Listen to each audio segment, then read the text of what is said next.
Maybe at one time you have compared your development with that of a sibling or cousin of yours.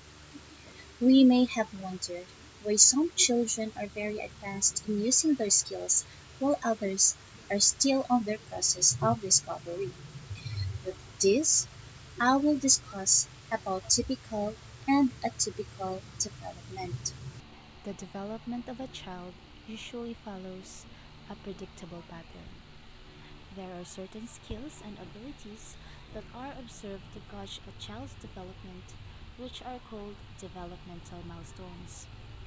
Developmental milestones from our previous topics are behaviors and skills seen in infants and children as they grow and develop. These are the skills and tasks that most children perform within a certain age range. Examples of developmental milestones are sitting, babbling, and following directions. However, each child is unique. Not all reach a milestone at the same time, thus the terms typical and atypical development. So, what is typical development? The term typical development refers to the normal progression where children grow by acquiring knowledge, skills, and behavior at a certain time frame.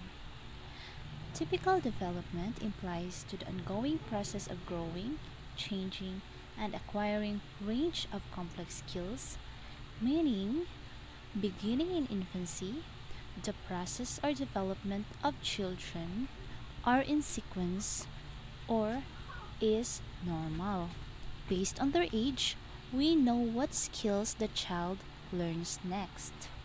Atypical development is a term used when development does not follow the normal course. A child is developing atypically when he or she reaches a milestone earlier or later than children his or her age. Therefore, in atypical development, from the word itself atypical, meaning something is unusual or abnormal, development here have disabilities and delays. A child is unable to perform like a normal developing child, but the potential growth is still present. They exhibit behavior that fall outside of the normal or different from their peers or other children. There is no clear way to identify if a child is developing typically or atypically. However, there are three commonly accepted principles of child development that one should look into. The principles are as follows. First, rate of development differs among children. This is true especially to those children with special gifts and talents. According to Gardner's theory of multiple intelligence, it says that everyone has one intelligence that is stronger than the other.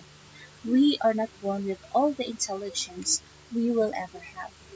There are different ways children learn and acquire information. Second, development occurs in relatively orderly process.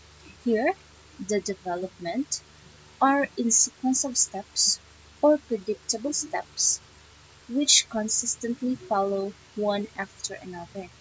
Teachers use this knowledge to design appropriate learning strategies for their students' needs. Last is development takes place gradually. Development as a process is complex, meaning it is continuous.